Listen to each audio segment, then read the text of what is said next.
Mungkin orang menganggap aku adalah wanita yang paling beruntung dan paling bahagia di dunia ini. Bagaimana tidak, aku menjadi istri orang kaya raya di negeri ini.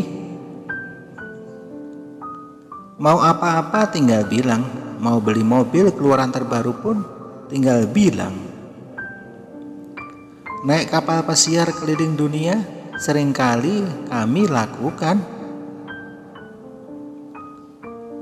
Bahkan bulan kemarin kami sudah membeli helikopter pribadi.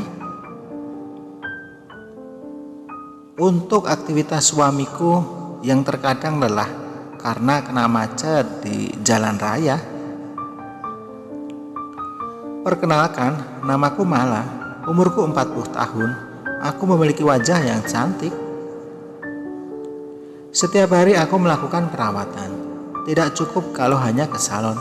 Aku beli sendiri alat-alatnya. Aku taruh alat itu di ruangan khusus di rumahku, dan aku membayar orang khusus untuk merawat aku. Aku memiliki 2 orang anak, yang besar laki-laki kelas 1 SMA, yang kecil cewek kelas 2 SMP. Kedua anakku kami sekolahkan di sekolahan internasional dan ternama dengan biaya yang besar. Tapi bagi kami semua itu tak jadi masalah. Suamiku namanya Roni, usia 45 tahun. Dia tipe laki-laki yang setia. Biarpun dia punya segalanya, dia tak pernah main dengan perempuan lain. Aku berumah tangga dengan Mas Roni sudah 17 tahun. Selama itu kita berjuang bareng mulai dari nol. Dan inilah hasilnya yang kita nikmati sekarang. Selama itu pula Mas Roni begitu setia padaku, karena dia sadar aku yang menemani dia sejak awal. Mas Roni juga begitu sayang dengan kedua anaknya. Apapun permintaannya pasti dibelikan. Namun sejak 5 tahun terakhir ini Mas Roni kena penyakit diabetes. Biarpun kami banyak uang, penyakit ini memang tak bisa disembuhkan. Setiap hari Mas Roni harus minum obat. Dan juga setiap hari harus suntik insulin. Awalnya sih nggak apa-apa, tidak ada yang berbeda. Tapi setelah 3 tahun, penyakit itu menyebabkan Mas Roni jadi impoten.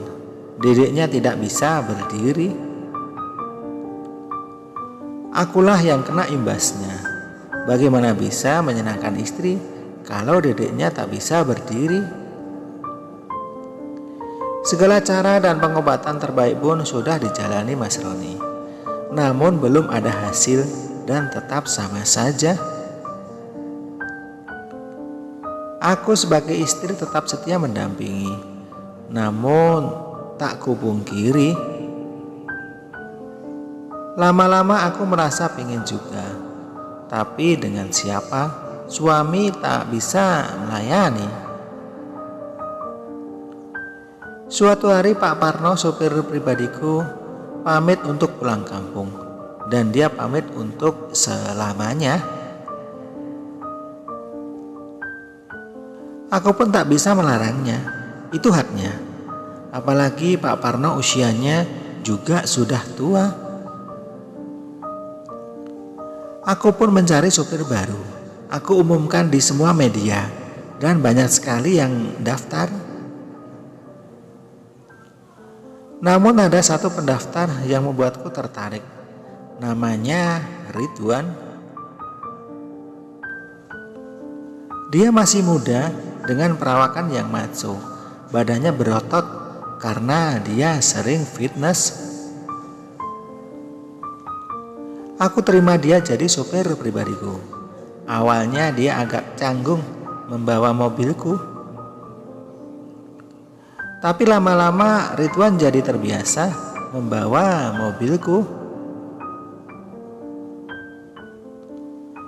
Sudah 2 tahun lebih aku berpuasa, tak melakukannya dengan suamiku.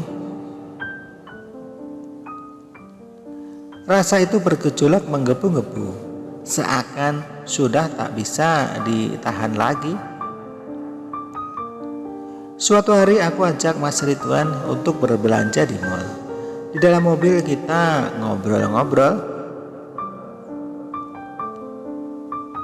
Aku bertanya ke Mas Ridwan, Mas Ridwan sudah punya pacar belum?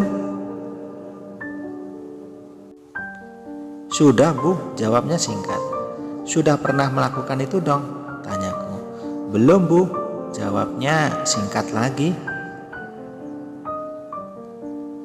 Kalau nemenin aku mau gak Mas? Ini perintah loh, tanyaku kembali sambil tersenyum. Dia tak menjawab. Aku pun ngajak dia ke motel. Kita check-in dan masuk.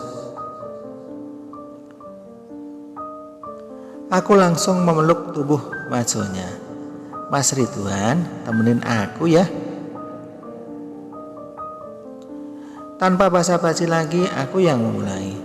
Aku yang lama tak melakukan, rindu akan hal itu. Aku tak bisa menceritakan kejadian itu secara detail. Pokoknya sungguh luar biasa sekali.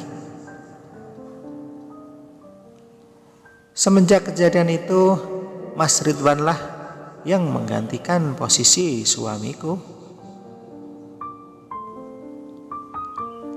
Mas Roni suamiku tentu tidak tahu apa yang aku lakukan dengan sopirku.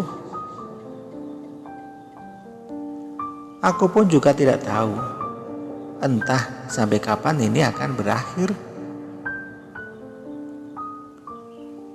Sebagai manusia yang normal, aku juga butuh belayan. Aku butuh teman untuk itu.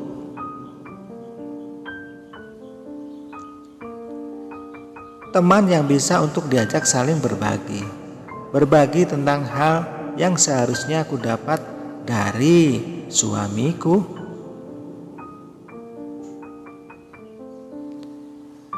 Yang sudah sejak lama aku rindukan, yang sudah sejak lama aku nantikan, dan tak kunjung ku dapat.